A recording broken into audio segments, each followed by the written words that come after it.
ಕೀಚಕ, ದಿಗ್ವಿಜಯವನ್ನು ಕೈಗೊಂಡು ದಿಗ್ವಿಜಯದಲ್ಲಿ ಸೋಲದೇ ಇರುವಂಥ ನಾನು ಇವತ್ತು ನಿನ್ನೆದುರಿಗೆ ಸೋತಿದ್ದೇನೆ ಅನ್ನೋದ್ರ ಅರ್ಥ ಏನು? ನಿನ್ನನ್ನು ಕಂಡಿದ್ದಾನೆ, ನಿನ್ನ ಕಂಡು ಮೋಹಗೊಂಡಿದ್ದಾನೆ, ಮೋಹಗೊಂಡು ನಿನ್ನಲ್ಲಿ ಮಾತಾಡಲಿಕ್ಕೆ ಮುಂದಾಗಿದ್ದಾನೆ. ಒಮ್ಮೆ ಮಾತಾಡಬಾರ್ದು ಸೈರೇಂದ್ರಿ. ಇದು ಅಷ್ಟು ಪರಿಣಾಮ ಕೊಡಲಿಲ್ಲ. ಇಲ್ಲಪ್ಪ ಸೈರೇಂದ್ರಿ, ನಿನ್ನ ಎದುರಿಗೆ ಬಂದು ನಿಂತಿರುವವ ಸಾಮಾನ್ಯದವ ಅಲ್ಲ. ಇವ ಮಹಾಮಲ್ಲ, ಜಗದೇಕ ಮಲ್ಲ.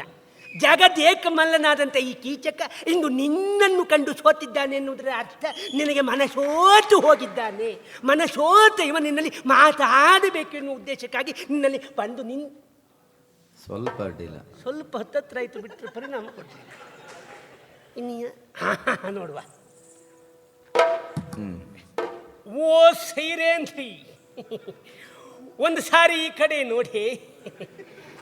ನಮ್ಮ ಪೈಕಿಯಲ್ಲಿ ಇವತ್ತಿನವರೆಗೂ ಹೀಗಿರ್ತಕ್ಕಂತಹ ಒಂದು ಹೆಣ್ಣನ್ನು ನಾನು ನೋಡಿರ್ತಕ್ಕಂಥವನೇ ಅಲ್ಲ. ಇಂತಹ ಸೌಂದರ್ಯದ ರಾಶಿಯನ್ನು ನೋಡಿರ್ತಕ್ಕಂತಹ ಈ ಕೀಚಕ ನಿನ್ನನ್ನು ಕಂಡು ಮನಸೋತು ಹೋಗಿದ್ದಾನೆ, ಮನಸೋತು ಹೋಗಿದ್ದಾನೆ.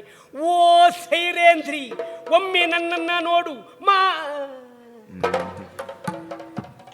ಇಲ್ಲ, ಯಾವುದಕ್ಕೂ ಪರಿಣಾಮ ಇಲ್ಲ ಮಾರ್ರೆ. ಓ ಸೈರೇಂದ್ರಿ, ಮರ್ಯಾದೆ ಪ್ರಶ್ನೆ. ಎಲ್ಲೋ ಅಪರೂಪಕ್ಕೊಂದು ಕೀಚಕ ನೀನಾಗುವಂತ ಬಾಯಿ ತಪ್ಪು ಹೇಳಿದ್ದಾರೋ ಏನೋ ಗೊತ್ತಿಲ್ಲ.